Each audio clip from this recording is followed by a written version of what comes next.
Recording in progress. கிறிஸ்து இயேசுவுக்குள் அன்பான சகோதர சகோதரிகளே, உங்கள் யாவருக்கும் நம்முடைய பிதாவாகிய தேவனுடைய நாமத்தினாலும் கர்த்தராகிய இயேசு கிறிஸ்துடைய நாமத்தினாலும் கிருபையும் சமாதானமும் உண்டாவதாக என்ற அன்பின் வாழ்த்தோடு என்னுடைய தனிப்பட்ட அன்பு மற்றும் வாழ்த்துதலை கூட உங்கள் மத்தியில் பகிர்ந்து கொள்கிறேன்.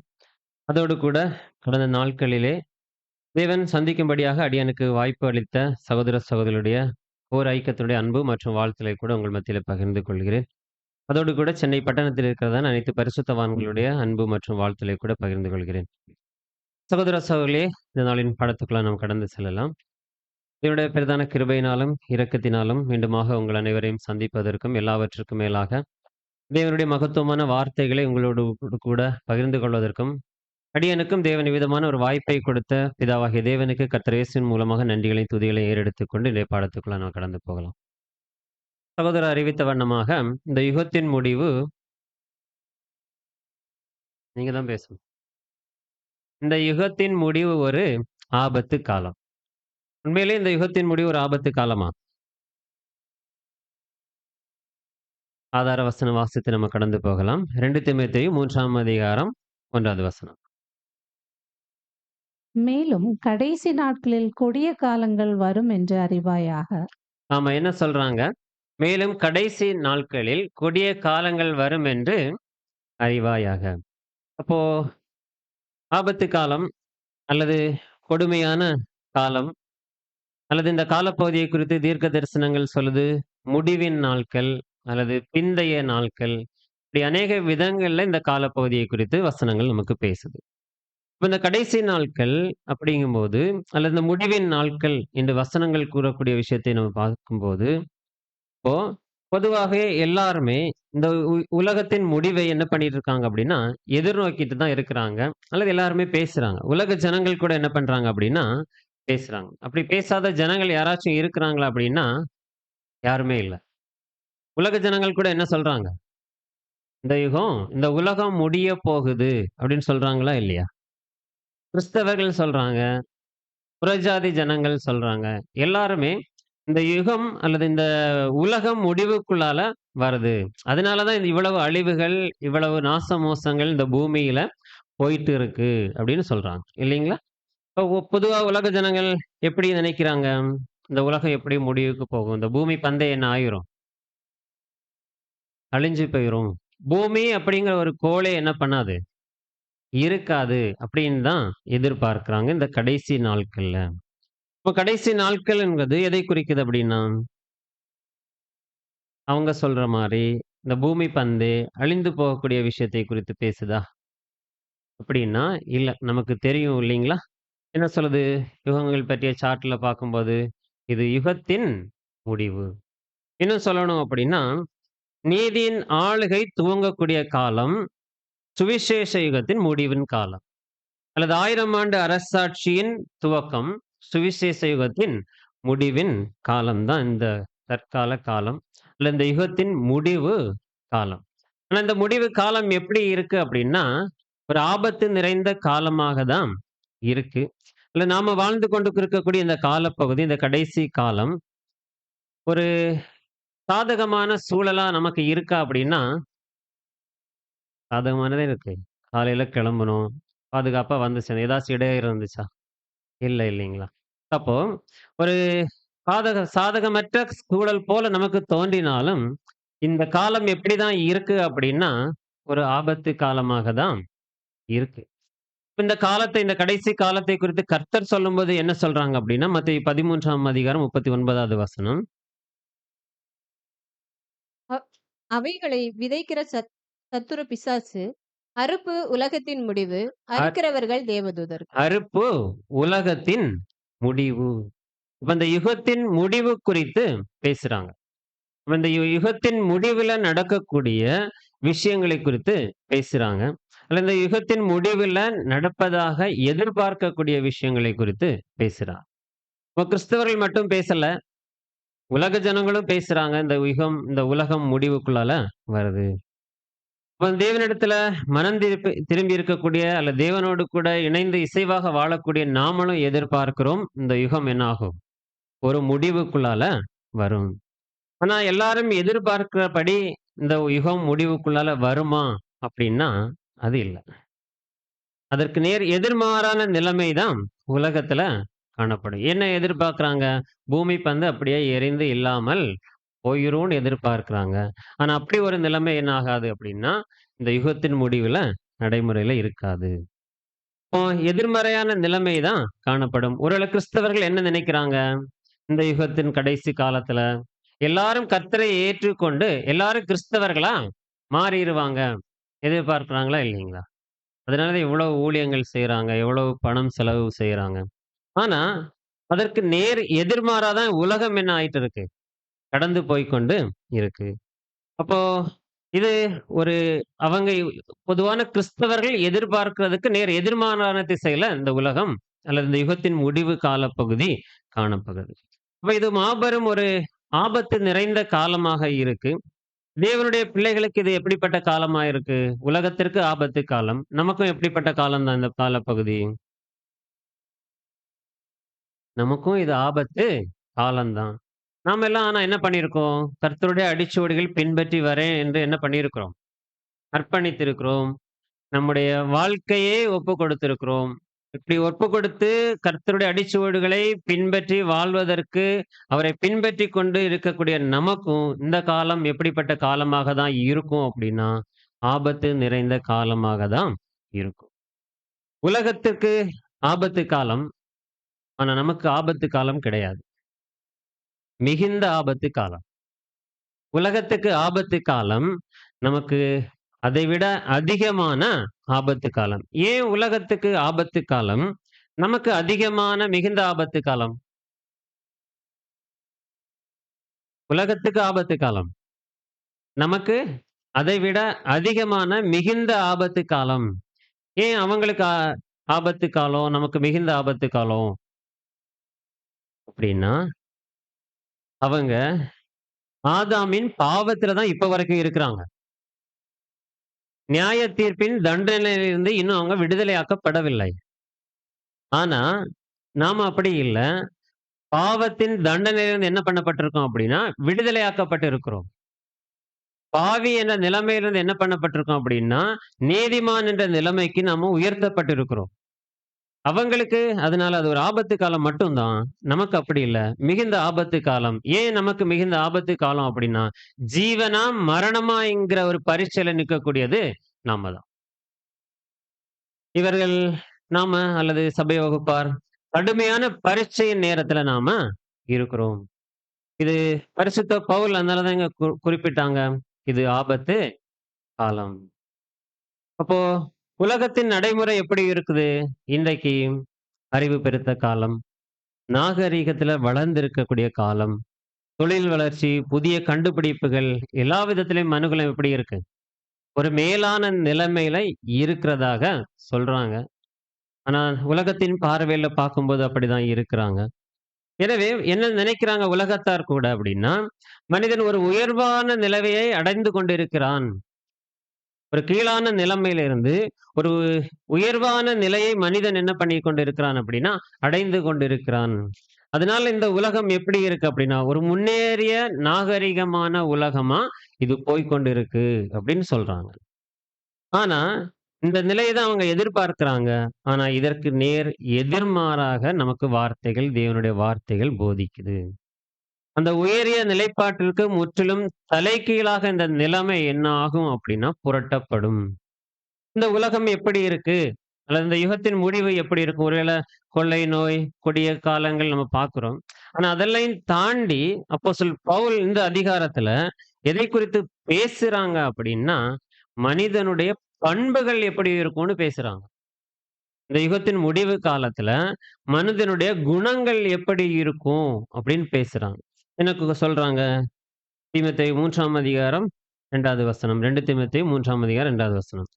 எப்படியெனில் மனுஷர்கள் தற்பிரியராயும், பணப்பிரியராயும், வீம்புக்காரராயும், அகந்தையுள்ளவர்களாயும், தூஷிக்கிறவர்களாயும், தாய் தகப்பன்மாருக்கு கீழ்ப்படியாதவர்களாயும், நன்றி அறியாதவர்களாயும், பரிசுத்தமில்லாதவர்களாயும், சுபாவ அன்பில்லாதவர்களாயும், இணங்காதவர்களாயும், அவதூறு செய்கிறவர்களாயும், இச்சையடக்கம் இல்லாதவர்களாயும், கொடுமையுள்ளவர்களாயும், நல்லோரை பகைக்கிறவர்களாயும், துரோகிகளாயும், துணிகரமுள்ளவர்களாயும், இருமாப்புள்ளவர்களாயும், தேவ பிரியராயிராமல் சுகபோக பிரியராயும். ஆமா. மனுஷர்கள் எப்படி இருப்பாங்க அப்படின்ட்டு, அல்லது இந்த கடைசி காலம், இந்த முடிவின் காலத்துல மனுஷர்கள் எப்படி இருப்பாங்க? அவங்களுடைய குணங்கள் எப்படி இருக்கணும் அப்படின்னு ஒரு சின்ன லிஸ்ட் குடுக்குறாங்க. ஒருவேளை 3ஆம் அதிகாரம் 2வது வசனத்த நம்ம கவனிச்சோம் அப்படின்னா, எப்படி எனில் மனுஷர் தற்பிரியராயும். எப்படி இருப்பாங்களாம் மனுஷர்கள்? தற்பிரியராய் இருப்பாங்க. தன்னை மட்டும் பிரியப்படுத்துவதற்காக இந்த வாழ்க்கை முறை அவங்க வாழக்கூடியவங்களாக இருப்பாங்க. அதற்கு மட்டுமே அவங்க பிரயாசம் எடுக்கக்கூடியவங்களாக இருப்பாங்க. நெக்ஸ்ட் எப்படி இருப்பாங்க? பணப்பிரியராக இருப்பாங்க. இன்னைக்கு உலக ஜனங்கள்லாம் எதுக்காக தான் ஓடுறாங்க? காலையில எழும்புனதும் சாயந்தரம் வரைக்கும் எதுக்காக தான் ஓடுறாங்க? பணம் சம்பாதிப்பதற்காக மட்டும் தான் ஓடுறாங்க.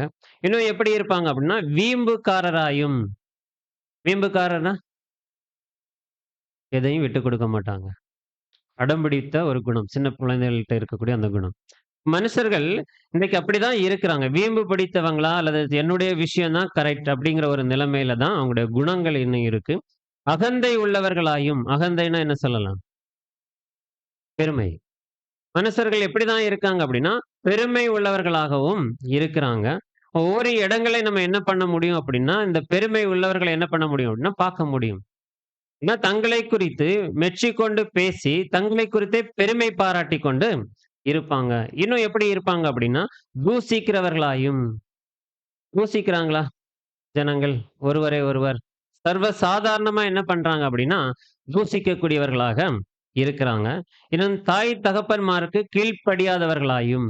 இன்னைக்கு இருக்கக்கூடிய பிள்ளைகளோட நிலைமையை யோசித்து பாருங்க. எத்தனை பிள்ளைகள் நம்ம வீட்டு பிள்ளைகளே நமக்கு கீழ்ப்படிறாங்க.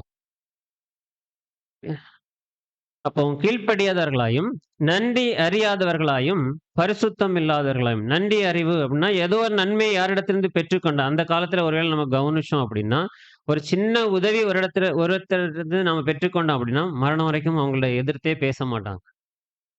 அவங்களுக்கு விரோதமா எந்த ஒரு செயல் அவங்ககிட்ட இருந்து தீமை மறுபடி பெற்றுக்கொண்டா கூட, என்ன செய்ய மாட்டாங்க அப்படின்னா, அவங்களுக்கு விரோதமா எந்த ஒரு செயலுமே செய்ய மாட்டாங்க. அதான் பார்க்கிறோம். நன்றி அறியாதவர்களாயும், பரிசுத்தம் இல்லாதவர்கள் அப்படின்னா, தூய்மையற்ற ஒரு வாழ்க்கை முறை வாழக்கூடியவங்களாகவும் இருப்பாங்க. இன்னும் 3ஆம் வசனம் கவனிக்கும்போது, சுவாப அன்பு இல்லாதவர்களாயும். மனுஷர்களிடத்துல சுவாபத்தின்படி என்ன இருக்கு? ஒரு அன்பு இருக்கு. என்ன அன்பு? கடமை அன்பு. இல்லைங்களா? கடமைக்கு ஒரு அன்பு காமிப்போம். பெற்றோர்களிடத்துல, கணவன் மனைவி இடத்துல, மனைவி கணவனிடத்துல, பிள்ளைகள் பெற்றோரிடத்துல, தாய் தகப்பன்மார்கள் பிள்ளைகளிடத்துல. ஒரு கடமைக்கு ஒரு அன்பு காமிப்பாங்க. ஆனா இந்த காலப்பகுதியில எப்படி இருப்பாங்கன்னு சொல்றாங்க அப்படின்னா, சுவாபத்தின்படியான இந்த அன்பு கூட என்ன இருக்காது ஜனங்களிடத்துல? இருக்காது. அதனால தான் என்ன பார்க்கிறோம்? உலகத்துல பார்க்கிறோமா இல்லையா? சகோதரர்களை என்ன பண்றாங்க? கொலை செய்றாங்க. தாய் தகப்பன்மாரே என்ன பண்றாங்க? கொலை செய்றாங்க. பெற்ற குழந்தை என்று பார்க்காம கூட என்ன பண்றாங்க? கொலை செய்றாங்க. அப்போ சுவாபத்தின்படியான அன்பு கூட என்ன பண்ணப்படுவதில்லை அப்படின்னா, இந்த மனுஷனிடத்துல காணப்படுவதில்லை. அப்போ சுவாப அன்பு இல்லாதவர்களாயும், இணங்காதவர்களாயும். அப்படின்னா எந்த ஒரு விஷயத்திற்கும் ஒரு முடிவு வரல அப்படின்னா, கடைசியில என்ன பண்ணிருவாங்க அப்படின்னா, யாரோ ஒருத்தர் என்ன பண்ணிருவாங்க? விட்டு குடுத்து போயிருவாங்க. அந்த விஷயத்துக்கு இணக்கமாக போயிருவாங்க. ஏன்னா, என் மூலமா ஒரு பிரச்சனை வரக்கூடாது. என் மூலமா ஒரு பிரிவினைகளோ, எந்த ஒரு விஷயம் வரக்கூடாது அப்படின்னு விட்டு குடுத்துருவாங்க. அப்போ இன்றைக்கு எப்படி இருப்பாங்க அப்படின்னா, இணங்காதவர்களாயும், அவதூறு செய்கிறவர்களாயும். இன்னைக்கு ஒருத்தரை குறித்து சுலபமா என்ன பண்ணிடுறாங்க? அவதூறா பேசிர்றாங்க இல்லைங்களா? எந்த ஒரு விஷயமானாலும் சரி, இன்னைக்கு YouTube, Facebookலாம் எதுக்கு தான் அதிகமா பயன்படுத்துறாங்க? யாரோ ஒருத்தரை குறித்து தவறான விஷயத்தை பரப்புவதற்கு தான் அதிகமா பயன்படுத்துறாங்க. அப்போ இதுக்கு அவதூறு செய்கிறவர்களாயும், இச்சை அடக்கம் இல்லாதவர்களாயும். இன்னைக்கு எப்படிதான் இருக்கிறாங்க? இச்சை அடக்கம் இருக்கா? ஒண்ணும் இல்ல. நம்ம வீட்ல ஃப்ரிட்ஜ் இருக்கு. இன்னொரு ஃப்ரிட்ஜ் ஒரு டம்ளர் வாங்குனா ஒரு ஃப்ரிட்ஜ் ஃப்ரீன்னா என்ன பண்ணிர்றோம்? போயிர்றோமா? போய் நின்னுடுறோம்ல. ஒருவேளை சென்னை பட்டணம்லாம் கவனிச்சீங்கன்னா, அந்த அவங்கள கியூ பண்றதுக்கே ஒரு பெரிய போலீஸ் விட வேண்டியது இருக்கும். 3 சட்டை, 1 சட்டை வாங்குனா 3 சட்டை ஃப்ரீன்னு சொன்னா போதும். ஜனங்கள் அவ்வளவு கும்பலா என்ன பண்ணிர்றாங்க? ஆனா ஆல்ரெடி இருக்கா இல்லையா எல்லாம்? தேவைக்கு தேவையான எல்லா விஷயமும் இருக்கு. அதனால என்ன பண்ணிடுறாங்க? அவங்களால அடக்க முடியல. அந்த இச்சை தூண்டப்படும்போது, அந்த இச்சைய அவங்களால அடக்க முடியல. இப்போ இச்சை அடக்கம் இல்லாதவர்களாயும், கொடுமை உள்ளவர்களாயும் கொடுமை அப்படின்னா என்ன சொல்லலாம்? கொடுமையா இருக்கு பிரதர் சொல்றோம்ல. தாங்கிக் கொள்ள முடியாத சில விஷயங்கள்ல, நேரங்கள்ல என்ன சொல்லுவோம்? கொடுமை. அப்போ பிறருக்கு நம்மளால ஒரு விஷயத்த ஏற்றுக்கொள்ள முடியாது. அந்த விஷயத்த மத்தவங்களுக்கு செய்றது. கொடுமை. அதான் கொடுமை உள்ளவர்களாயும், நல்லோரை பகைக்கிறவர்களாயும். அதான் ஒருத்தவங்கள்ட்ட இருந்து நன்மை பெற்றுக்கொண்டாலும், அந்த நன்மை யார் நமக்கு குடுத்தாங்களோ, அவங்களே என்ன பண்ணிருவாங்க? சுலபமா வச்சுருவாங்க. அப்போ இன்னைக்கு மனுஷருடைய நிலைமை இப்படிதான் இருக்கு. ஆனாலும் இவைகள் மேல நமக்கு இன்றைக்கு பார்வை இல்ல. நம்முடைய பார்வை 4வது வசனம் தான் ஆதார வசனம். நீங்க வாசிங்க மறுபடியும். 2 தீமோத்தேயு 3ஆம் அதிகாரம் 4வது வசனம். துரோகிகளாயும் துணிகரம் உள்ளவர்களாயும் இருமாப்பு உள்ளவர்களாயும் தேவ பிரியராய் இராமல் சுகபோக பிரியராயும். ஆமா, எப்படி இருப்பாங்களாம்?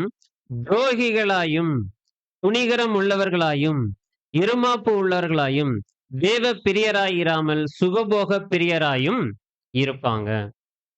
யாரு? யார் இருப்பாங்க? கடைசி காலத்துல வாழக்கூடிய ஜனங்கள் அப்படின்னு சொல்லிட்டு போயிரலாமா? ஏன்னா வசனம் யாருக்கு தான் கொடுக்கப்பட்டிருக்கு அப்படின்னா, நமக்கு தான். உலக ஜனங்களுக்கு இது கொடுக்கப்படவில்லை. இப்ப நமக்கு தான் சொல்றாரு, கடைசி நாட்கள்ல நம்முடைய பண்புகள் இப்படி மாறுறதுக்கு வாய்ப்பு இருக்கு. எப்படி? துணிகரம் உள்ளவர்களாயும். துணிகரம் அப்படின்னு என்ன சொல்லலாம்? துணிகரம் விளக்கம் கொடுங்க அப்படின்னா? ம்.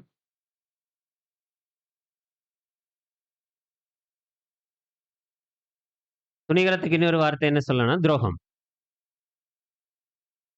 பாவம்னு தெரியும். ஆனா தெரிஞ்சே அத செய்றது.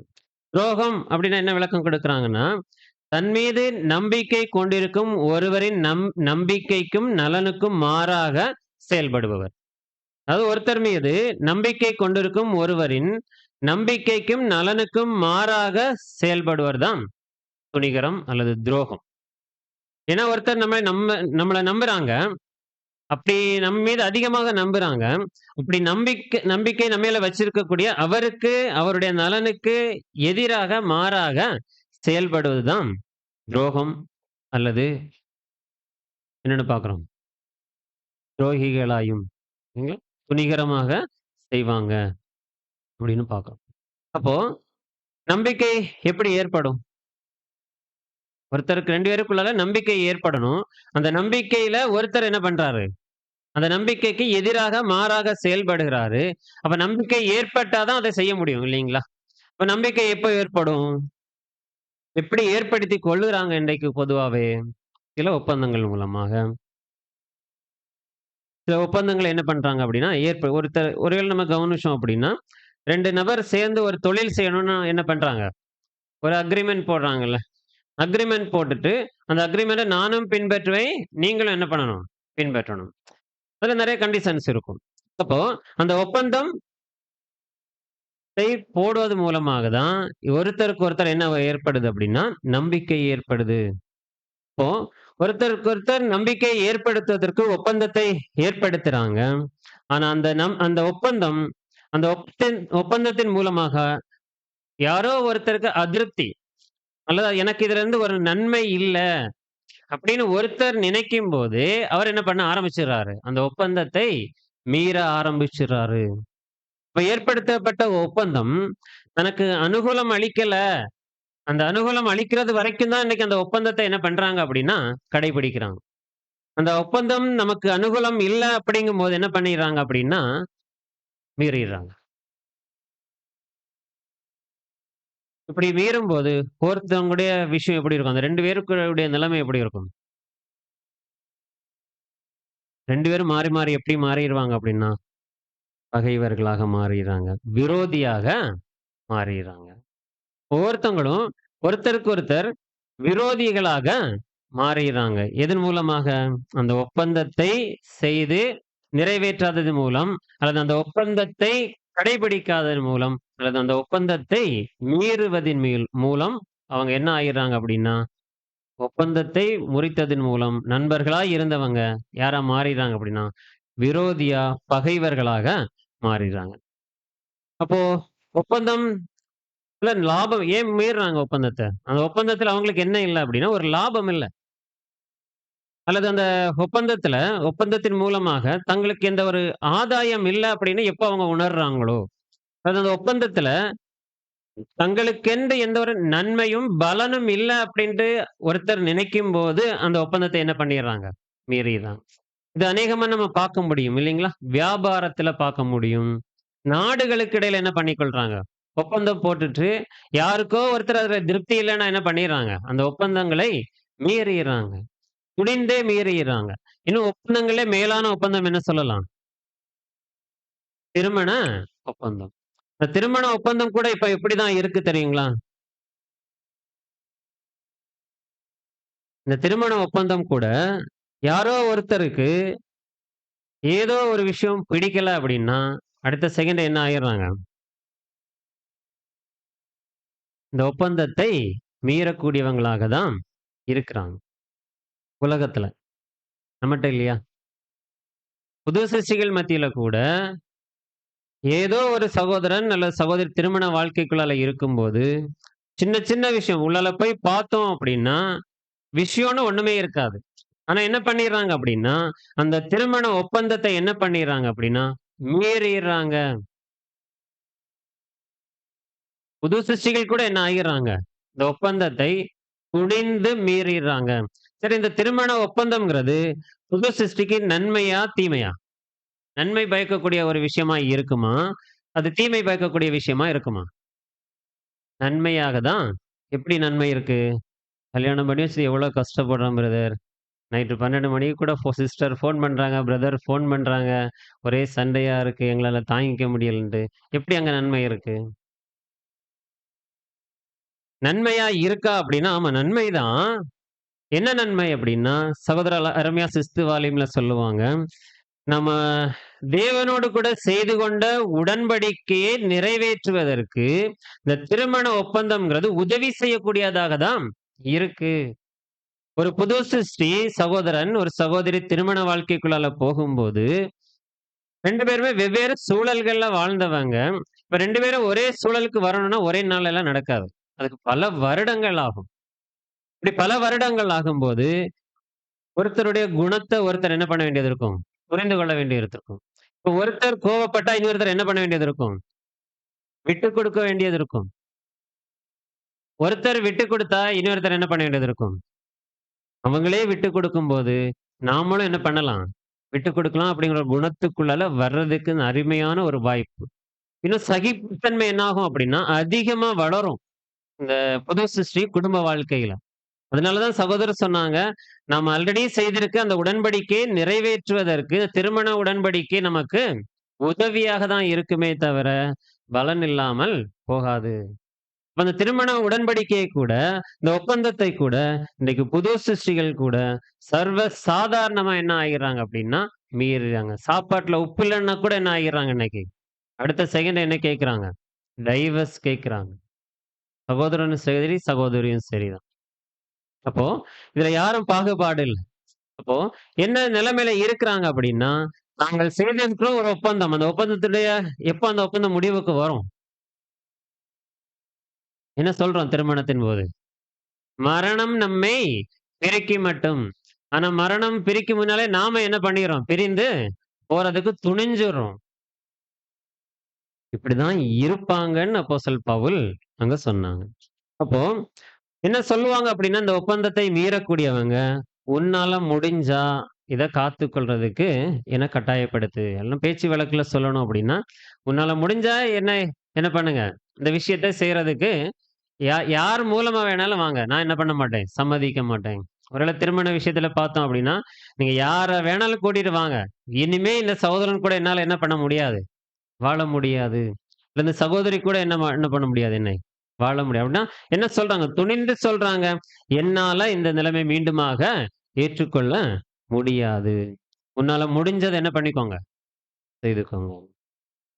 இப்போ இந்த ஒப்பந்தம் நிறைவேற்ற என்னை இன்னும் என்ன சொல்வாங்க அப்படின்னா, இந்த ஒப்பந்தத்தை நிறைவேற்ற என்னை யாருமே கட்டாயப்படுத்த முடியாது. அப்படின்னும் இன்னைக்கு என்ன பண்ணுவாங்க அப்படின்னா, சொல்றாங்களா இல்லையா?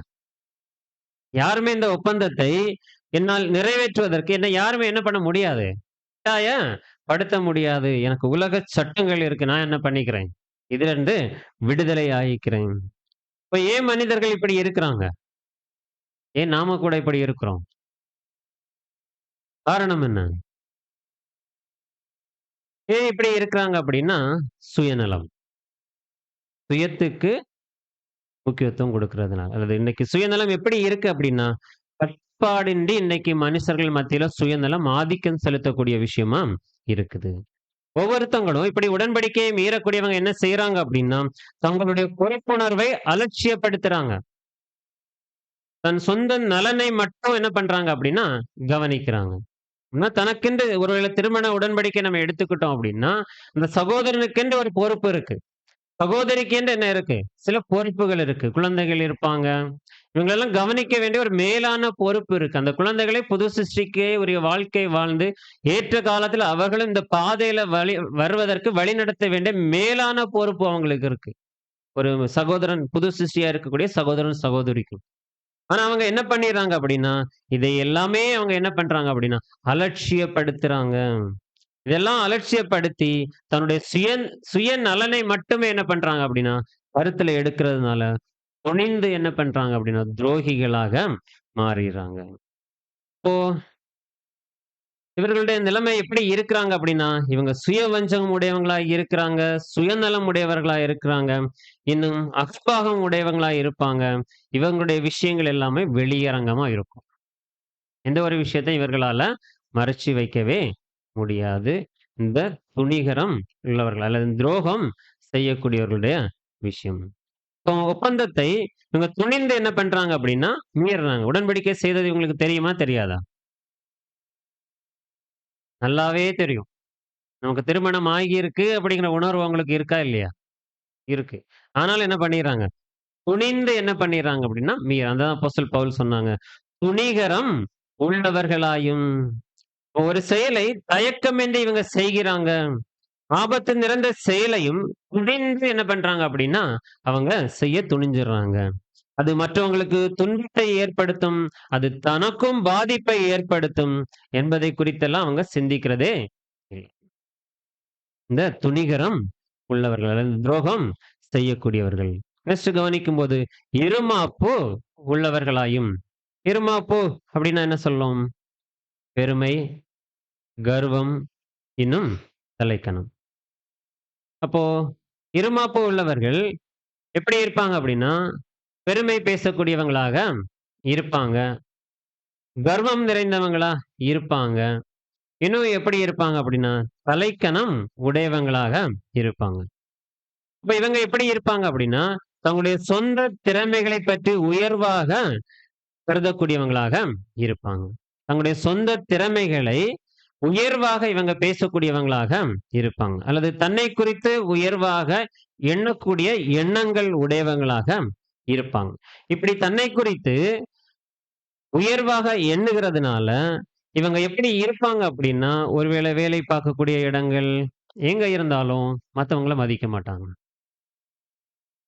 மத்தவங்களுக்கு கொடுக்கக்கூடிய மரியாதை செலுத்தாதவங்களாக இருப்பாங்க.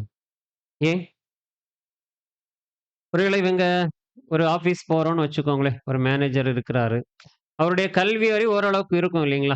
இவங்க அவர விட அதிகமா படிச்சிருப்பாங்க. ஆனா அவருக்கு கீழ என்ன பண்ணியிருப்பாங்க? வேலை பார்ப்பாங்க. அப்படி வேலை பார்க்கும்போது, அவங்கள விட திறமைசாலிகளாகவும் இருப்பாங்க. அப்படி இருந்தாலும் இருக்கும்போது, இவங்களால என்ன பண்ண முடியாது? அவங்களுக்கு மேல் அதிகாரிக்கு கீழாக இருக்கிறதுனால, அந்த மேல் அதிகாரியே மரியாதை செலுத்தாதவங்களாக இருப்பாங்க. ஒருவேளை அவங்க இன்றைக்கு இப்படிதான் இருக்கிறாங்க. ஒருவேளை தொழிற்சாலைகள்லாம் வேலை பார்க்கும்போது, அந்த தொழிற்சாலையுடைய நிறுவனர் எப்படி இருப்பாரு? கல்வி அறிவே இல்லாதவரா தான் இருப்பாரு பொதுவாவே. ஜஸ்ட் பணம் மட்டும் தான் வச்சிருப்பாங்க. ஆனா, அவங்களுக்கு கீழ வேலை பார்க்கக்கூடியவங்களுடைய நிலைமையெல்லாம் எப்படி இருக்கும்? நல்ல கல்வி அறிவு உடையவங்களா இருப்பாங்க. ஆனா, இவங்க கல்வி அறிவு எல்லா விதத்திலும் திறமை உள்ளவங்களா இருக்கிறதுனால, அவங்களுக்கு மேலா அல்லது அவங்கள விட எல்லா விதத்திலும் கீழான நிலைமையில இருக்கக்கூடியவங்களை என்ன பண்ண மாட்டாங்க?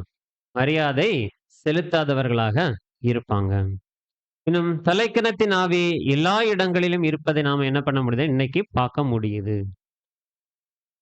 அப்போ பெருமை மற்றும் சுய பெருமை இவங்க இதுக்கெல்லாம் காரணமா இருக்கக்கூடியது என்ன அப்படின்னா, அவங்களுடைய திறமைகள், அவங்களுடைய ஞானம் இதெல்லாமே அதற்கு காரணமாக இருக்கும். இப்ப இதெல்லாம் மற்றவர்களை காட்டிலும் தன்னிடத்துல அதிகமா இருப்பதாக எண்ணிக்கொண்டு என்ன பண்ணுவாங்க அப்படின்னா, இருமாப்பு உள்ளவர்களாக அவங்க இருப்பாங்க. இன்னும் எப்படி இருப்பாங்க அப்படின்னா, தேவ பிரியராய் இராமல் சுகபோக பிரியராயும் இருப்பாங்க. தேவ பிரியராய் அப்படின்னா என்ன சொல்லலாம்? சரி, ஏன் தேவ பிரியராய் இராமல் சுகபோக பிரியராய் இருப்பதற்கு காரணம் என்ன?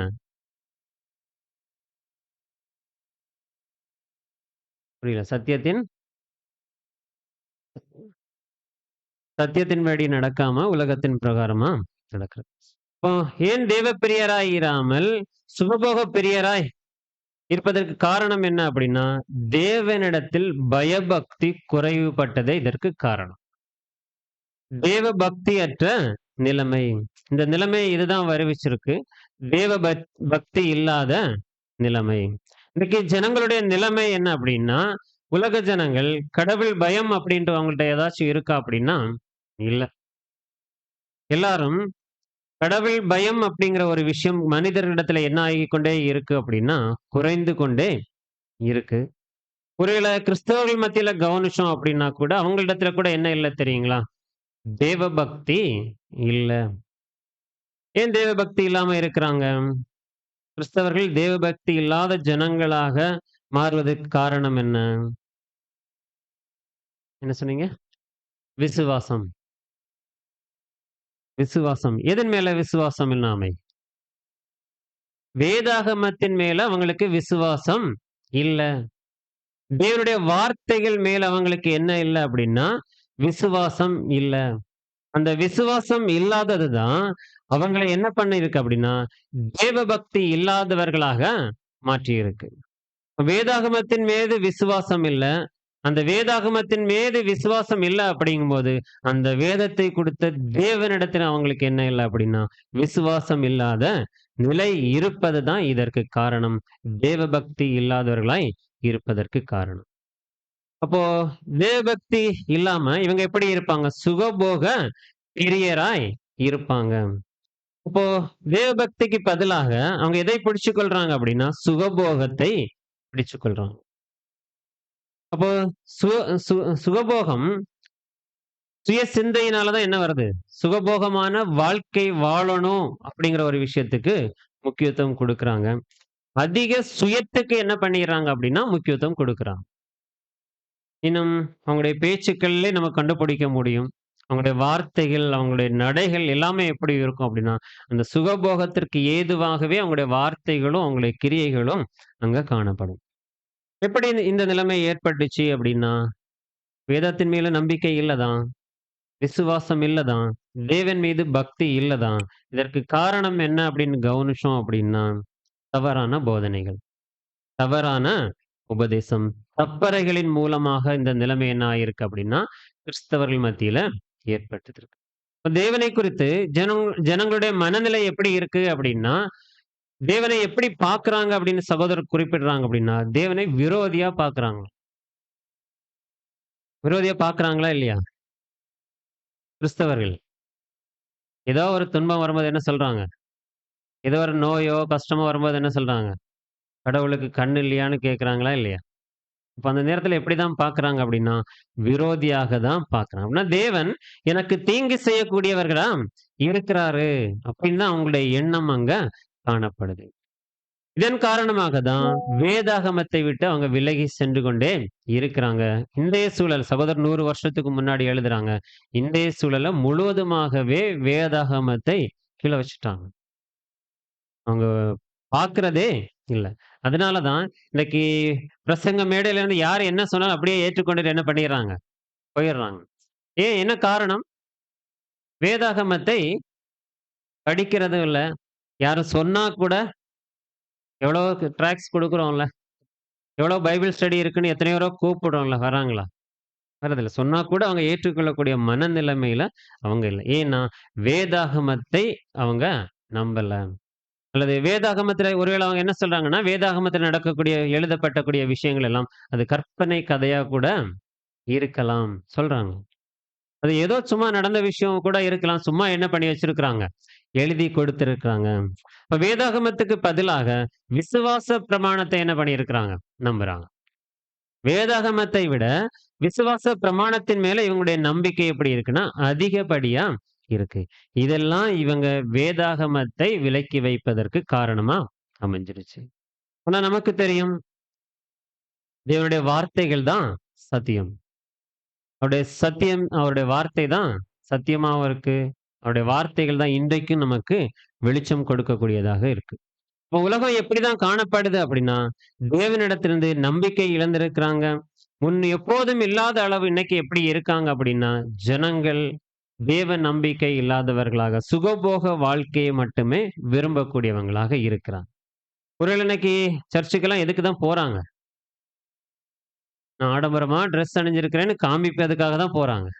சுகபோகத்தை மத்தவங்களுக்கு காண்பிப்பதற்காக. இதனால மத்த ஜனங்களும் என்ன எதுக்கு நேரா ஓடுறாங்க? அடுத்த வாரம் வரும்போது அவங்கள விட நல்ல விலை உயர்ந்த சாரி நான் என்ன பண்ணிட்டு போணும்? கட்டிட்டு போணும். இந்த சுகபோகத்திலே மற்ற ஜனங்களையும் இவங்க வழிநடத்திர்றாங்க பார்க்கிறோம். அப்போ இவங்க எல்லாருமே இப்படிதான் இருக்கிறாங்க. அப்போ இங்க ஜனங்கள் எப்படி இருக்கிறாங்க அப்படின்னா, இருமாப்பு உடையவங்களா இருக்கிறாங்க. துணிகரம் உடையவங்களா இருக்கிறாங்க. துரோகிகளாய் இருக்கிறாங்க. சுகபோக பிரியராயும் இருக்கிறாங்க. ஆரம்பத்துல நாம கூட இந்த வாய்ப்புல வரும்போது நாம எப்படி இருந்தோம்? பேசிக் கிளாஸ் கேட்டு இந்த வாய்ப்புல வந்தோம்ல. அப்ப நம்முடைய பக்தி, வைராக்கியம் எல்லாம் எப்படி இருந்துச்சு? ரொம்ப அதிகமா இருந்துச்சுல்ல. 10 மணிக்கு ஆராதனைனா 9:30க்கே வந்துருவோம்ல. எந்த ஒரு பேசிக் கிளாஸ் இருந்தாலும் எப்பவே வந்துருவோம். தவறவே விடமாட்டோம்ல. எத்தன வருஷம் இத மெயின்டெயின் பண்ணோம். இன்னைக்கு நம்முடைய நிலைமை எப்படி இருக்கு? இன்னைக்கு basic class brother, Bible read பண்ண கூட ஆள் இல்ல பிரதர்ன்னு சொல்ல வேண்டிய நிலைமையில இருக்கிறோம். ஏன்னா, அப்ப நமக்கிட்ட கூட என்ன ஆகியிருக்கு அப்படின்னா, தேவபக்தி குறைஞ்சிருக்கு. நம்ம கூட அப்ப நம்ம என்ன பண்ண வேண்டியது இருக்குன்னா, சிந்திக்க வேண்டியது அவசியமா இருக்கு. அப்போ ஒவ்வொருடைய பார்வை எப்படி இருக்கு அப்படின்னா, சந்தேக பார்வை நமக்குள்ளாலயும் வந்திருக்கு. அதனால தான் கூடுகைகள்ல யாரும் கலந்துக்கிறதுக்கு முயற்சி எடுக்கிறதில்ல. எல்லா கூடுகைகளையும் பங்கெடுப்பதற்கு பிரயாசம் எடுக்கணும்னு கூட மனசுல கூட நமக்கு என்ன ஆகுறதில்ல, தோன்றதில்ல. ஒருவேளை தோணுச்சுன்னா, நம்முடைய வாழ்க்கை எப்படி இருக்கும் தெரியுங்களா? பேசிக் கிளாஸ் கேட்டு ஆரம்ப நாட்கள்ல எப்படி இருந்தோம், அப்போ அதே போல இப்பவும் இருக்கும். ஏன்னா ஆரம்ப நாட்கள் அவ்வளவு வைராக்கியம் இருக்கும். எந்த சகோதரன் என்ன சொன்னாலும் அவங்களை குறித்து திருப்பி எதுவுமே பேச மாட்டோம். அவங்கள தப்பா கூட பார்க்க மாட்டோம். ஆனா இன்னைக்கு ஏன்னா நம்மட்ட கூட என்ன ஆயிருக்குன்னா, தேவ பக்தி கொஞ்சம் கம்மி ஆகியிருக்கு. தேவ பக்தியா இருக்கும்போது எப்படி இருந்தோம்? அப்போ நம்முடைய நிலைமைய கொஞ்சம் அதான் தேவ பக்தியா இருந்த நிலைமை அப்படின்னா, பேசிக் கிளாஸ் கேட்டு உடன்படிக்கை செய்து உள்ள வந்த காலப்பகுதி தான் அந்த காலப்பகுதி. அப்போ நம்முடைய பக்தி எப்படி இருந்துச்சுன்னா, ரொம்ப அதிகமா இருந்துச்சு. அப்போ உலக ஜனங்களுடைய மனநிலைமைக்கு ஏற்ற அளவு நம்ம மனநிலைமை என்ன ஆயிட்டு இருக்கு? ஓரளவுக்கு அவங்களுக்கு போட்டி போட நிலைமைக்கு நம்ம இப்ப வந்துட்டு இருக்கிறோம். அப்போ ஜனங்களுடைய நிலைமை இன்னைக்கு எப்படி இருக்காங்க அப்படின்னா, என்ன சொல்றாங்க அப்படின்னா, "புசிப்போம், குடிப்போம், மகிழ்ச்சியாக இருப்போம்" என்ற மனநிலைமைக்கு ஜனங்கள் வந்துட்டாங்க. கிறிஸ்தவர்களானாலும் சரி, உலக ஜனங்கள் ஆனாலும் சரி. இத ஒருவேளை பேச்சு வழக்குல சொல்லணும்னா, இருக்கிறத வரைக்கும் என்ஜாய் பண்ணுவோம் பிரதர். சொல்றோம் இல்லைங்களா? இருக்கிறது வரைக்கும் என்ன பண்ணுவோம்? இதுதான் இன்றைக்கு ஜனங்களுடைய மனநிலை. இப்ப வருங்காலத்தை பற்றியதான ஒரு அறிவு பெற்றிருக்கிறோம் நாம. தேவனுடைய திட்டங்களை குறித்து நாம அறிந்திருக்கிறோம். வருங்காலம் எப்படி இருக்கும் அப்படின்னு நமக்கு தெரியும். ஆனா உலக ஜனங்கள் என்ன சொல்றாங்க அப்படின்னா, வருங்காலம் எப்படி இருக்குன்னே தெரியாது. இருக்கிற காலத்த என்ன பண்ணிரும்? நல்லா வாழ்ந்துட்டு, என்னென்ன அனுபவிக்க முடியுமோ அதெல்லாம் அனுபவிச்சுட்டு நம்ம கடந்து போயிருவோம். அதுல ஒரு கோணம் தான் நாம தேவனுடைய விஷயங்களுக்கு கொடுக்காமல் முக்கியத்துவம் கொடுக்காம இருக்கக்கூடிய நிலைமை. இப்ப தற்காலத்துல குதூகலமா இருப்போம் அப்படிங்கிற ஒரு மனநிலை யாருக்குள்ள கூட வந்திருக்கு தெரியுங்களா? நம்ம நேரடியா சொல்றதில்ல. ஆனா செயல்பாட்டுல காமிக்கிறோம். எப்போ எக்லிஷியா போனா என்ன? மனநிலைமை வருதுல்ல நமக்கு. ஐயோ! லேட் ஆயிடுச்சுன்னு ஓடுறோமா? ஐயோ! இன்னைக்கு ஈவினிங் கூடுகை இருக்கு. உலக பிரகாரமான விஷயங்கள விட இது முக்கியம் அப்படின்னு ஒரு படபடப்பு இருக்கா நமக்குள்ளால. இப்போ நம்முடைய நிலைமை நாம என்ன பண்ண வேண்டியிருக்கு அப்படின்னா, கவனிக்க வேண்டியது அவசியமா இருக்கு. இப்போ ஒருவேளை இந்த உலகத்தின் நிலைமையை குறித்து சகோதரர் சொல்லும்போது, பிலிப்பியன்ஸ் 5:4-13 4வது பத்தியில என்ன சொல்றாங்க அப்படின்னா, இன்பமே அவர்கள் வாழ்வின் குறிக்கோள். இன்பம் தான் அவர்களுடைய வாழ்வினுடைய குறிக்கோள். பொதுவா உலக ஜனங்களுடைய வாழ்வினுடைய குறிக்கோளே எதுதான்? இன்பமா வாழ்ந்துட்டு போயிரலாம். அப்படிங்கிறது தான் அவங்களுடைய குறிக்கோள். இன்னும் சொல்லும்போது 5, 6, 9, 6ல 6வது பத்தியில, பணத்தின் மீதுள்ள அன்பும், பணம் வாங்கும் இன்பம், அதிகாரம், செல்வாக்கு உலகை பைத்தியமாக்கி விட்டது. பணம் சிலையாக வணங்கப்படுகிறது. என்ன ஆயிடுச்சாம் அப்படின்னா, பணத்தின் மீதுள்ள அன்பு. இன்னைக்கு எது மேல தான் அன்பு ஜனங்களுக்கு அதிகமா இருக்கு அப்படின்னா, பணத்தின் மீது அன்பு. அதனால தான் சொந்த பிள்ளைகளே என்ன பண்ணிடுறாங்க? கொலை பண்ணிடுறாங்க. சொந்த தாய் தகப்பன்மாரே என்ன பண்ணிடுறாங்க? கொலை பண்ணக்கூடிய அளவுக்கு துணிஞ்சிடுறாங்க. இப்ப பணத்தின் மீதுள்ள அன்பு, இன்னும் பணம் வாங்கும் இன்பம், அதிகாரம், செல்வாக்கு உலகை எப்படி ஆக்கியிருக்கான்? பைத்தியமாக்கி அப்படின்னா ஒவ்வொருத்தவங்களும் எப்படி தெரிஞ்சுட்டு இருக்காங்க அப்படின்னா, பைத்தியக்காரத்தனமா தெரிஞ்சுட்டு இருக்கிறாங்க. அப்படின்னா பணம் சம்பாதிப்பதற்கு அல்லது எப்படியாவது உயர்ந்த பதவிக்கு போகணும். உயர்வான வேலைக்கு மத்தவங்கள் மேல அதிகாரம் செலுத்தக்கூடிய நிலைமைக்கு வரணும் அப்படிங்கிற அந்த எண்ணங்கள்லயே அவங்கள எப்படி இருக்காங்க அப்படின்னா, பைத்தியக்காரங்களாக இருக்கிறாங்க. பணம் இன்னும் என்ன பண்ணப்படுதுன்னா, பணம் சிலையாக வணங்கப்படுது. சொன்னா ஒரு உருவ வழிபாடுக்கு சமமான ஒரு நிலைமைக்குள்ளால இன்னைக்கு ஒட்டுமொத்த உலகமும் பைத்தியக்காரங்களாக சுற்றித் திரிந்து கொண்டு இருக்கிறான். இப்போ இதே நிலைமை அர்ப்பணித்தவரிடத்துல வருமா? அர்ப்பணிப்பு செய்த சிலரிடத்துல இந்த உலகத்தின் ஆவி சபைக்கு காணப்படுமா? அல்லது இந்த இந்த உலகத்துல இருக்கக்கூடிய இந்த விஷயங்கள் எல்லாம், இந்த கொடிதான விஷயங்கள் எல்லாம் சபையில பாதிப்பை ஏற்படுத்துமா? சபை வகுப்பாருக்கு பாதிப்பை ஏற்படுத்துமா? ஏன்னா கொடிதான காலங்களா நமக்கு இருக்குமா? நாம சொல்லுவோம், நாமெல்லாம் யாரு? சபை வகுப்பார். இன்னும் நாம கேட்கலாம், சபை தேவனுடைய அன்பினால ஏவப்பட்டு இயங்கிக் கொண்டு இருக்கிறாங்க. எப்போதும் தேவனுடைய வழிநடத்துதலை பெற்றுக்கொண்ட ஜனங்களாக சபை வகுப்பார் இருக்கிறாங்க. தேவனுடைய அன்புக்கு பாத்திரவான்களாக தேவனுடைய பிள்ளைகள் இருப்பாங்க. இப்போ தேவனாலும் நாம என்ன பண்ணப்படுகிறோம் அப்படின்னா, நேசிக்கப்படக்கூடிய பிள்ளைகளாக இருக்கிறோம். அர்ப்பணிப்பின் வாழ்க்கைக்குள்ளால் இருக்கக்கூடிய ஒவ்வொருத்தவங்களும் தேவனால் விசேஷமாக பராமரிக்கப்படக்கூடிய பிள்ளைகளாக, தேவனால் விசேஷமான அன்பு படுகிற பிள்ளைகளாக, தேவனால் எல்லா நேரங்களிலும் கண்ணின் மணி போல பாதுகாக்கக்கூடிய ஒரு பிள்ளைகளாக நாம இருக்கிறோம். அப்படி இருக்கும்போது நமக்கு இந்த ஆபத்து வருமா?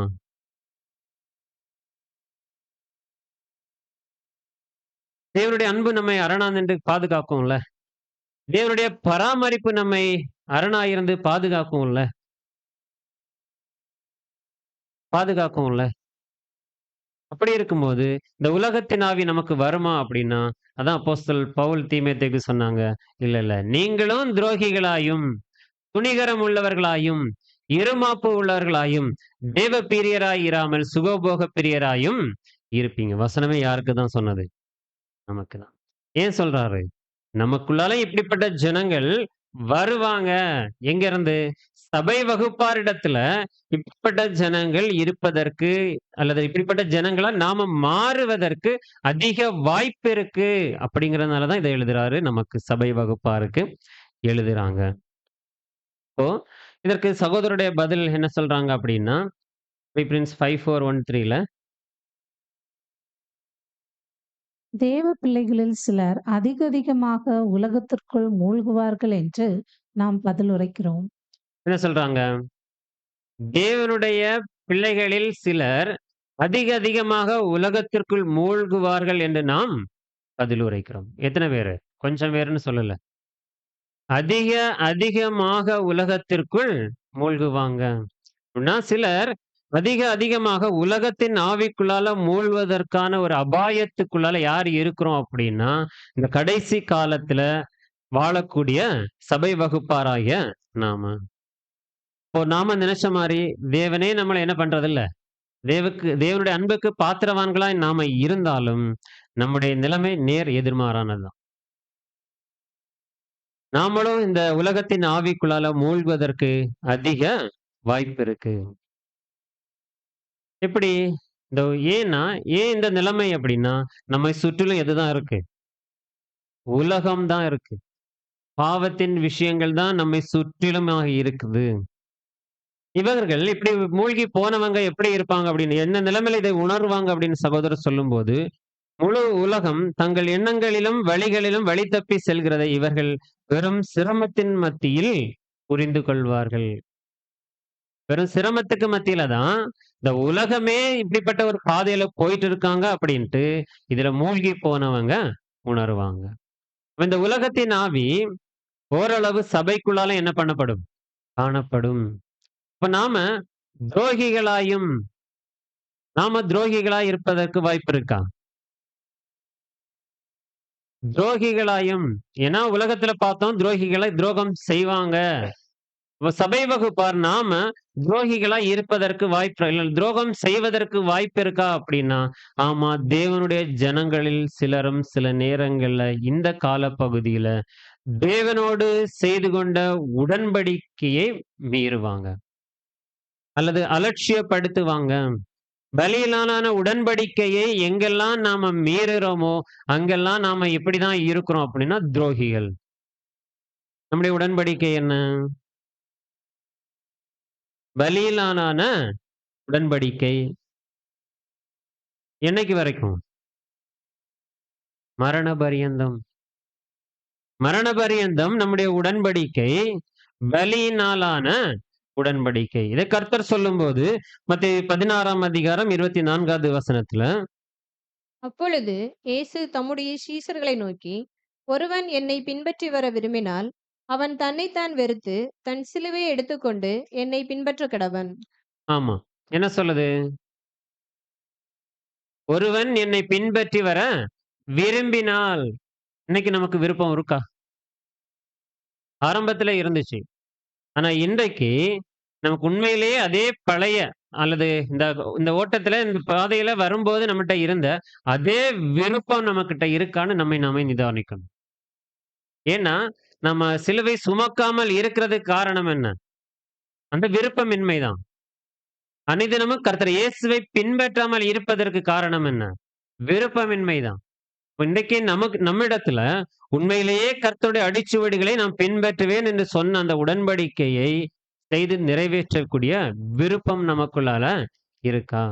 இன்னும் நம்ம யோசிக்கணும், தன்னைத்தானே நாம வெறுத்திருக்கிறோமா? சுயத்தை பலி செலுத்தி இருக்கிறோமா? இப்போ நாம உடன்படிக்கையை எந்த இடங்களெல்லாம் மீறுகிறோமோ அங்கெல்லாம் துரோகம் செய்யறோம். யாருக்கு? யாருக்கு விரோதமா துரோகம் செய்யறோம்? அவ்வளவு பெரிய துணிகரம் இல்ல இது. மனுஷர்களுக்கு விரோதமா துரோகம் செய்தாலே அவங்களால தாங்கிக் கொள்ள முடியல. ஆனா நாம செய்யற துரோகம் யாருக்கு விரோதமாக? தேவனுக்கு விரோதமாக துரோகம். இன்னும் நாம அநேக நேரங்கள் எப்படி துரோகம் செய்வோம் அப்படின்னா, சுயபலி செலுத்தும். நாமளா ஏதாச்சும் ஊழியம் செஞ்சுட்டு நம்முடைய விருப்பத்தின்படி ஏதாவது செஞ்சுட்டு நானும் பலி செலுத்துறேன்னு சொல்லுவோம். இது கூட என்னதான் தெரியுங்களா? துரோகம். உடன்படிக்கையை நிறைவேற்றாமைதான் இது கூட. தேவனுடைய பிள்ளைகள் நாம கூட நம்முடைய கொள்கையில உறுதியா இருக்கணும். தேவனுடைய பிள்ளைகள் நாம கூட நம்முடைய கொள்கைகள் நாம செய்து கொண்ட உடன்படிக்கையில உறுதியா இருக்கணும்.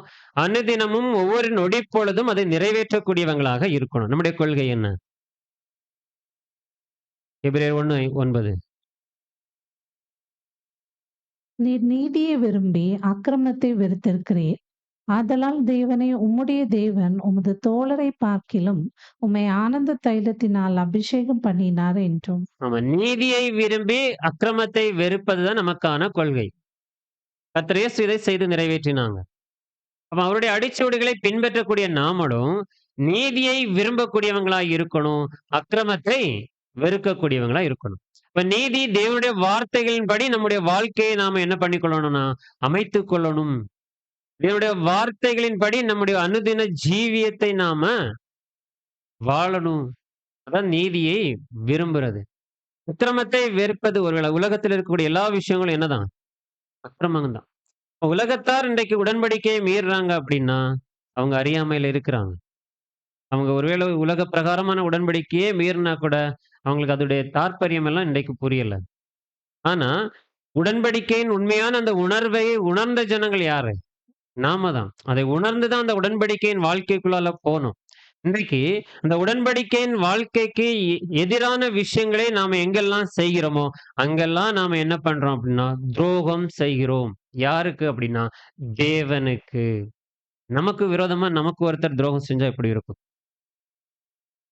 நமக்கு அவ்வளவு கோபம் வருது இல்ல? மன்னிக்கிறதுக்கு மனசு வர்றது இல்லைல்ல? என்ன சொல்றோம்? ம்?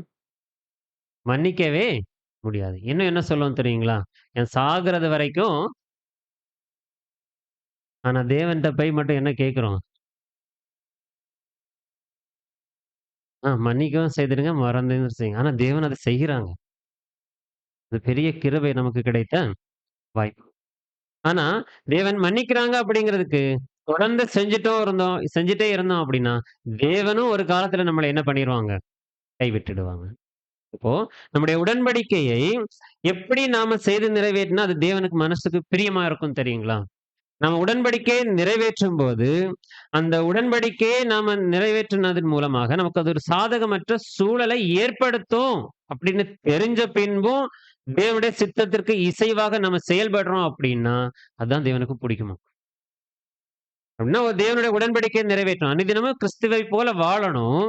அப்படி வாழும்போது நம்ம உலகத்திற்கு ஒத்த வேஷம் தரிக்க முடியாது. அந்த இடத்துல கிறிஸ்துவுக்கு சாட்சியா நிக்கணும். அப்படி சாட்சியா நிற்பதன் மூலமாக நமக்கு சாதகமற்ற சூழலை அது ஏற்படுத்தும். இந்த பூமியில நமக்கு அவமானமான பெயர்கள் ஏற்படும் அப்படின்னு தெரிஞ்சும் தேவனுக்கு பிரியமா வாழ்றதுதான் தேவனுக்கு அப்படி வாழக்கூடியவங்கள் மேல தேவனுக்கு ரொம்ப பிரியமா இருக்கும்.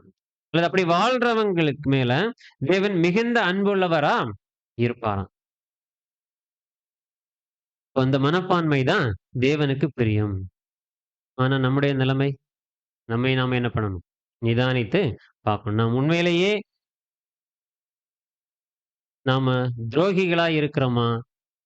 அல்லது தேவனுக்கு பிரியமானவர்களா? அனுதினமும் செய்து கொண்ட உடன்படிக்கையை நிறைவேற்றக்கூடியவங்களாக இருக்கிறோமா? நெக்ஸ்ட் கவனிக்கும் போது துணிகரம் உள்ளவர்களாயும். இன்னைக்கு துணிகரமா இருக்கிறதுக்கு வாய்ப்பு இருக்கா? நாம அநேக வாய்ப்புகள் இருக்கா இல்லைங்களா? அநேக வாய்ப்புகள் இருக்கு. துணிகரமா செய்து கொண்ட உடன்படிக்கையை மீறுவது. அநேகர் என்ன பண்ணிடுறாங்க? அந்த வாய்ப்பை விட்டு என்ன பண்ணிடுறாங்க? விலகி போயிடுறாங்க. எவ்வளவு பெரிய ஒரு துணிச்சலான விஷயம். ஆனா நம்முடைய மனநிலை அல்லது நாம எப்படி இருக்கணும் அப்படின்னா இதை குறித்து சகோதரர் சொல்லும்போது ரீபிரன்ஸ் 2461 அதாவது ஜூலை 18ஆம் தேதி மன்னால உண்மை கிறிஸ்தவன் தன் வாழ்க்கையிலே துணிகரம் உள்ளவனாக இருக்க மாட்டான். இதற்கு மாறாக தன்னை தேவனுக்கென்று தத்தம் செய்ததால் தலை வணங்கி நடப்பான். தன் சொந்த சித்தத்தை விட்டு தலையாகிய கிறிஸ்துவுக்குள் சரீரத்தின் அங்கமாக அடங்கி நடப்பான். சகல இன்பத்திலும் துக்கத்திலும் பாடுகளிலும் தலையாகிய கிறிஸ்துவிடம் மன்றாடி அவருடைய நடத்துதலுக்கு தன்னை ஒப்பு கொடுத்து தான் என்ன பேச வேண்டும் என்றும் என்ன செய்ய வேண்டும் என்றும் காத்திருப்பான். தன் பூரண சிந்தையை கிறிஸ்துவின் மூலம் தேவ சித்தத்திற்கு ஒப்பு கொடுத்து தேவனுக்கு பிரியமுள்ளவர்களாக ஜீவிப்பார்கள். ஆமா, எப்படி இருப்பாங்களா உண்மையான கிறிஸ்தவர்கள்? அல்லது நாம எப்படி இருக்கணும் அப்படின்னா உண்மையான கிறிஸ்தவன் தன் வாழ்க்கையிலே துணிகரம் உள்ளவனாக முதல்ல எப்படி இருக்க மாட்டாங்க அப்படின்னா உண்மையிலேயே கர்த்தருடைய அடிச்சுவடுகளை பின்பற்றக்கூடிய ஜனங்கள் துணிகரம் உள்ளவர்களா இருக்க மாட்டாங்க. இதற்கு மாறாக தன்னை தேவனுக்கென்று தத்தம் செய்ததால் அப்படின்னா அவங்களுக்கு தெரியும் நாம என்ன பண்ணியிருக்கிறோம். தேவனுக்கென்று நாம என்ன பண்ணியிருக்கோம், நம்மை முழுவதுமாக அர்ப்பணித்திருக்கிறோம். தத்தம் செய்ததால் தலை வணங்கி நடப்பான். இப்ப நமக்கு சாதகமற்ற சூழல் வருதுன்னு வச்சுக்கோங்களேன். அதுக்கு எப்படி இருப்போம் நம்ம? ஒருவேளை வீட்ல, வேலை பார்க்கக்கூடிய இடங்கள்ல, சபையில எப்படி நம்ம நடப்போம்? சபையே சேர்ந்து நமக்கு எதிரா ஒரு ஒரு தீர்மானம் எடுக்குறாங்கன்னு வச்சுக்கோங்களேன். அப்ப கூட எப்படி நடப்பாங்க உண்மையான கிறிஸ்தவர்கள்? தலை வணங்கிருவாங்க.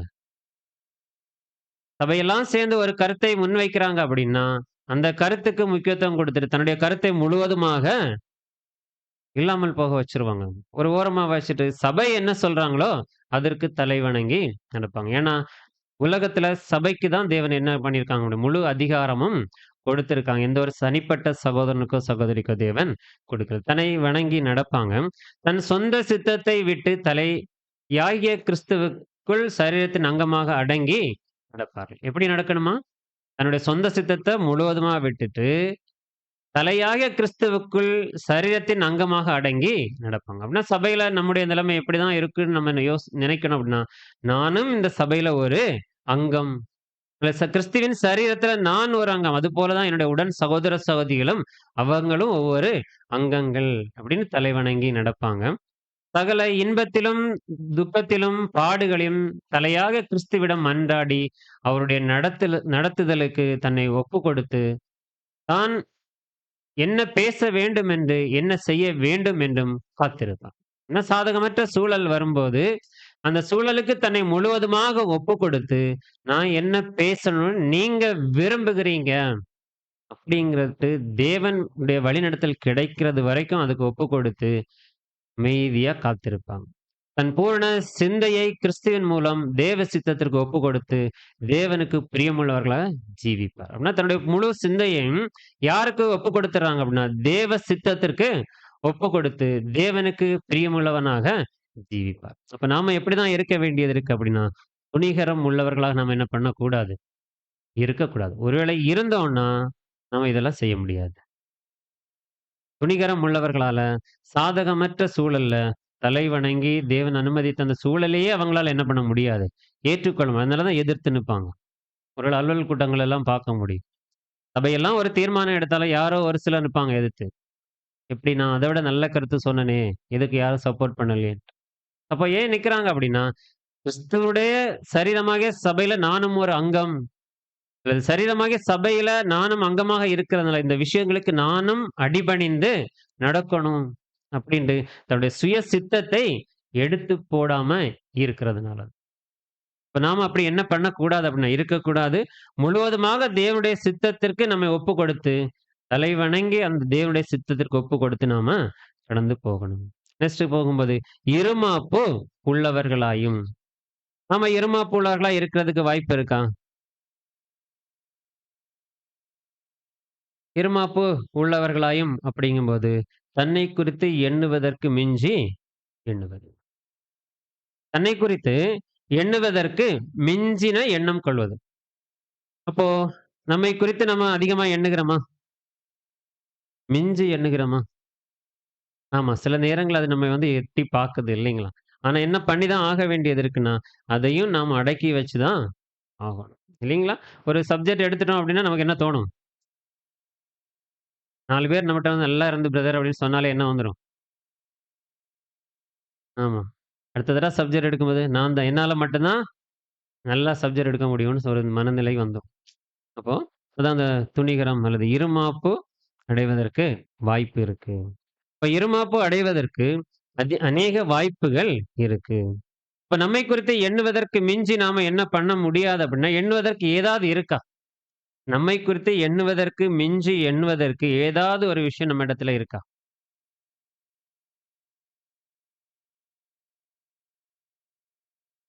ஏதாச்சும் இருக்கா நம்மட்ட?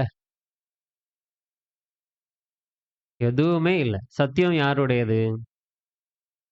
உடன்படிக்கை செய்வதற்கான வாய்ப்பை யார் ஏற்படுத்தி கொடுத்தா? நம்ம சார்புல எதுவுமே இல்ல. ஒருவேளை நம்ம அடிப்படை வகுப்புகள் கேட்டோம்ல, அந்த வார்த்தைகள் எல்லாம் நமக்கு புரிய வச்சது கூட யார் தான்? நம்முடைய பங்கு. நம்ம உட்கார்ந்தோம் அவ்வளவுதான். ஒரு ஆர்வம் இருந்துச்சு அவ்வளவுதான். வந்து உட்கார்ந்தோம். ஒருவேளை தேவன் அவருடைய ஆவியை நமக்கு கொடுக்கல அப்படின்னா, பேசிக் கிளாஸ் கூட நமக்கு புரியாது. அப்போ இதுல இருமாப்பு அடைவதற்கு ஏதாச்சும் விஷயங்கள் இருக்கா அப்படின்னா, எதுவுமே இல்ல. இப்ப நம்முடைய பங்கு ஒன்றும் இல்ல அப்படின்னா, நம்மை நாம எப்படி எண்ணணும்? பாட்டு மட்டும் பாடுவோம் இல்லீங்களா? என்ன சொல்லும்? ஒன்றுமில்லை நானே. ஆனா எல்லாம் இருக்கிற மாரியே இங்கே காமிச்சுக்குவோம். நான் தான் எல்லாம் மாரி காமிச்சுக்குவோம். ஆனா பாட்டு எப்படி பாடுறோம்? ஒன்றுமில்லை நானே.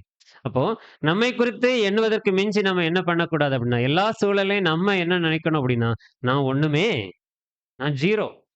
அப்பதான் தேவன் மேலான இடத்துல நம்ம கொண்டு போய் வைப்பாங்க. ஒருவேளை 0க்கு பரிசுத்தமான கர்த்தர் பக்கத்துல நம்ம போய் நிக்கும்போது நமக்கு ஒரு மதிப்பு வருது. 0க்கு. அப்போ நாம என்ன எண்ணணும் அப்படின்னா, நான் ஒன்றுமில்லை. எல்லாம் தேவனால் உண்டானது, கர்த்தர் இயேசுவால் உண்டானது அப்படிங்கிற ஒரு எண்ணம் நமக்குள்ளால எப்போதுமே இருக்கணும்.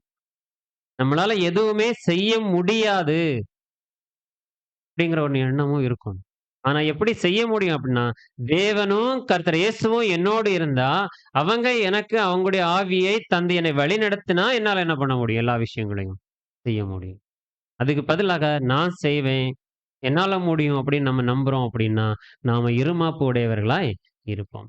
இதை குறித்து சகோதரர் சொல்லும்போது, ரீபிரின்ஸ் நம்பர் 2219ல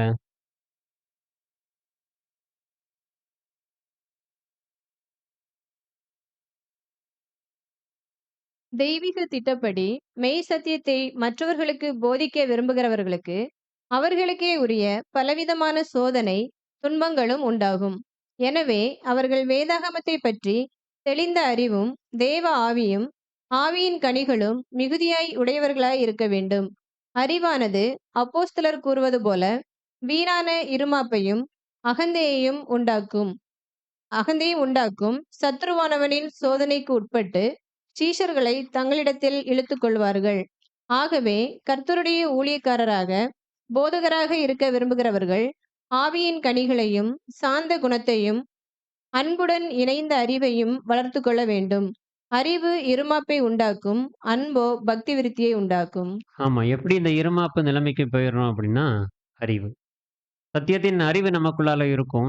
கூடவே வளர்க்க வேண்டிய ஆவியின் கனிகளை என்ன பண்ணிடுறோம்? விட்டுர்றோம். அதெல்லாம் தேவனுடைய சத்தியங்களை நாம எடுத்து போதிக்கக்கூடிய விரும்பக்கூடியவர்கள், பலவிதமான சோதனைகள், துன்பங்கள் நமக்கு அது உண்டாக்கும். ஏன்னா, சத்தியத்தை எடுத்து சொல்லும்போது, பெருமையின் ஆவி நமக்குள்ளால வரும்போது, இருமாப்பு உள்ளவர்களா நாம மாறுவதற்கு அநேக வாய்ப்பு இருக்கு. எனவே அவர்கள் வேதாகமத்தை பற்றி தெளிந்த அறிவும், தேவ ஆவியும், ஆவியின் கனிகளும் மிகுதியாய் உடையவர்களாய் இருக்க வேண்டும். ஆனா அறிவு மட்டும் சில நேரங்கள்ல என்ன பண்ணிரும்? அதிகமா வளர்த்துருவோம். குணலட்சணங்கள் விஷயத்துல விட்டுடுவோம். அறிவு மட்டும் வளரும்போது, நம்ம எப்படி மாறிருவோம் அப்படின்னா, இருமாப்பு உள்ளவங்களா மாறும். அறிவும், குணலட்சணமும் சேர்ந்து வளரும்போது, இருமாப்பு, அகந்தை நமக்குள்ளால வராது. அப்போ வீணான இருமாப்பையும், அகந்தையும் உண்டாக்கும். சத்துருவானவன் சோதனைக்கு சத்துருவானவனின் சோதனைக்கு உட்பட்டு சீசர்களை தங்களிடத்தில் இழுத்துக் கொள்ளுவார்கள். அப்படின்னா அந்த போதகர்கள குறித்து தான் சொல்றார். இப்படி போதிக்கும்போது, சத்துருவானவன் இவங்களுக்குள்ளால இருமாப்புங்கிற குணத்த கொண்டு வந்துருச்சுன்னா, என்ன எண்ணிர்றாங்க? நாம கூட தனியா போய் என்ன பண்ணிடலாம்? இன்னொரு எக்லீசியா பக்கத்திலேயே ஆரம்பிச்சிடலாம். அதான் சத்துரு இந்த விஷயத்தை அவங்களுக்குள்ளால தூண்டுவாங்க, இழுத்துக்கொள்வான். ஆகவே கர்த்தருடைய ஊழியக்காரராக, போதராக இருக்க விரும்புகிறவர்கள், ஆவியின் கனிகளையும், சாந்த குணத்தையும் இணைந்த அறிவையும் வளர்த்துக் கொள்ள வேண்டும். அறிவு இருமாப்பை உண்டாக்கும். அன்போ பக்தி விருத்தியை உண்டாக்கும். அப்போ அன்பு பக்தி விருத்தியை உருவாக்கும். அப்ப நம்ம எப்படி இருக்கணும் அப்படின்னா, அறிவும் இருக்கணும், அன்பும் இருக்கணும்.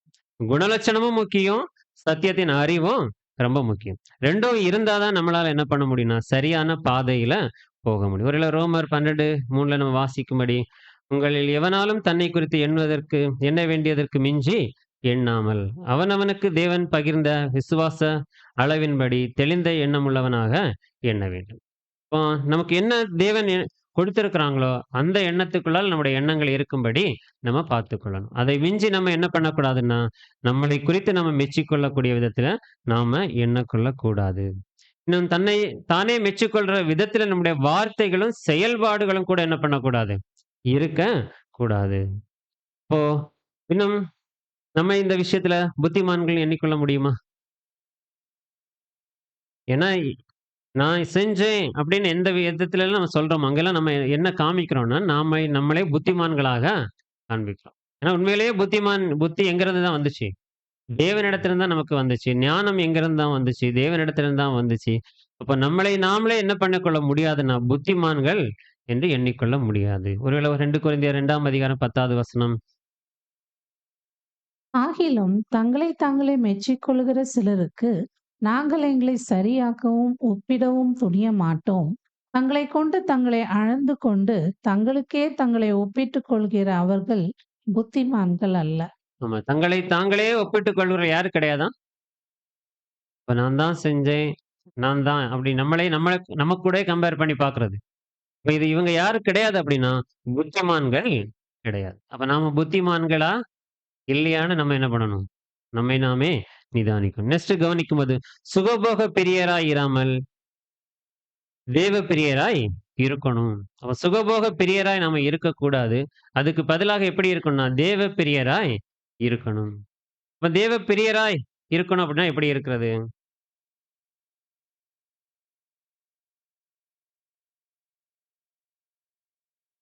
தேவ பிரியரா இருக்கணும் அப்படின்னா, தேவனுக்கு பிரியமான விஷயத்த செய்யணும்.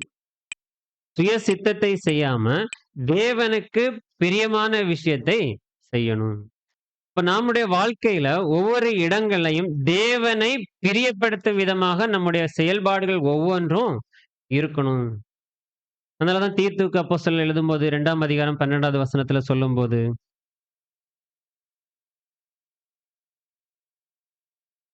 தீமோத்தேயு 2ஆம் அதிகாரம் 12.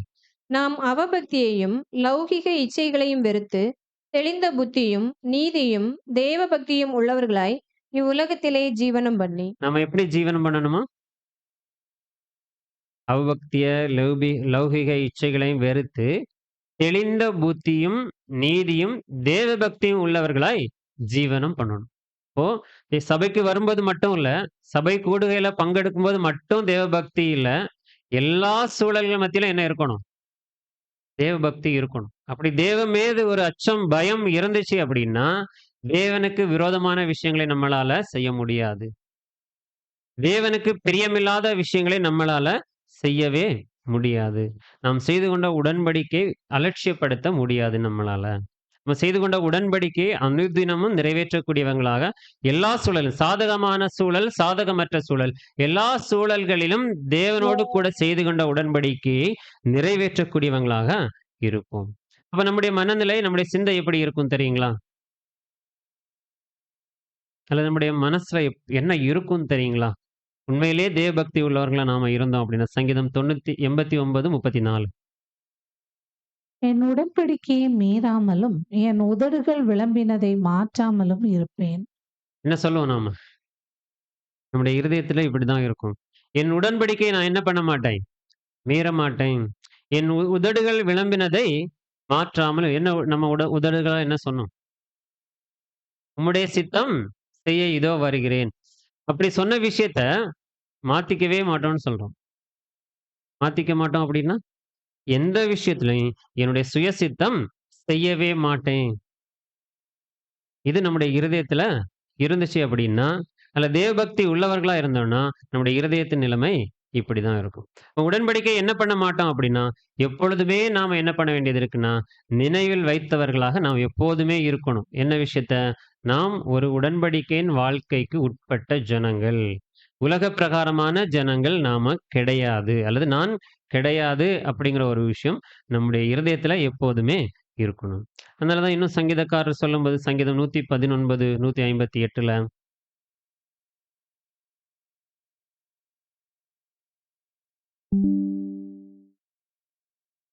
கொள்ளாத துரோகிகளை நான் கண்டபோது எனக்கு அருவருப்பாய் இருந்தது. உண்மையிலேயே தேவபக்தி உள்ளவர்களுக்கு இப்படிதான் இருக்கும். எப்படி இருக்குமா? உமது வசனத்தை காத்துக்கொள்ளாத துரோகிகளை நான் கண்டபோது எனக்கு எப்படி இருந்துச்சு? அன்றைக்கு சங்கீதக்காரர் சொல்வாரு, இன்னைக்கு நமக்கும் இப்படிதான் இருக்கணும் தெரியுங்களா? உண்மையிலேயே தேவனுடைய வார்த்தைகளுக்கு விரோதமாக துணிந்து செயல்படுவர்களை நம்ம இப்படிதான் நடத்தணும். அந்நியனா போலவும், பரதேசிகளைப் போலவும் நடத்தணும். வசனமே நமக்கு நேரடியா சொல்லுது. இன்னும் சகோதரர் கூட அப்படி சொல்லும்போது, ஒருவேளை சத்தியத்திற்கும் தேவனுடைய வார்த்தைகளுக்கும் கீழ்ப்படியாதவர்கள் இருக்கிறாங்க அப்படின்னா, அவங்களுக்கு வாழ்த்துதல் கூட சொல்லாதீங்கன்னு சொல்றாங்க. எதுக்கு அப்படின்னா, அவங்கள தண்டிக்கிறதா அப்படின்னா இல்ல. அவங்கள் மனம் திரும்பி சரியான பாதைக்கு அவங்க வரணும் அப்படிங்கிறதுக்காக தான் சொல்றாங்க. அப்போ நாம அனுதினமும் உடன்படிக்கையை நிறைவேற்றணும். அப்படி நிறைவேற்றணும்னா எப்போதுமே எப்படி இருக்கணும்னா, விழிப்பா இருக்கணும். எப்போதுமே ஜெபத்தோடு இருக்கணும். விழிப்போடும், ஜெபத்தோடும் தேவனிடத்துல நெருக்கமா நாம ஜீவித்தோம் அப்படின்னா, நம்முடைய சிந்தையையும், நம்முடைய இருதயத்தை நம்மளால என்ன பண்ண முடியும்னா, தேவ பக்தி உள்ளவர்களாக நாம பார்க்க முடியும். காத்துக்கொள்ள முடியும். இப்போ நுட்பமான பரீட்சைகள் நமக்கு முன்னால வரும்போது, நாம எப்படி இருப்போம் அப்படின்னா, தேவனுக்கு பிரியமான பிள்ளைகளாக இருப்போம். அப்ப நாம எப்படி இருக்க மாட்டோம் அப்படின்னா, உலகத்தாரை போல துணிகரம் உள்ளவர்களாக இருக்க மாட்டோம். இன்னும் எப்படி இருக்க மாட்டோம்?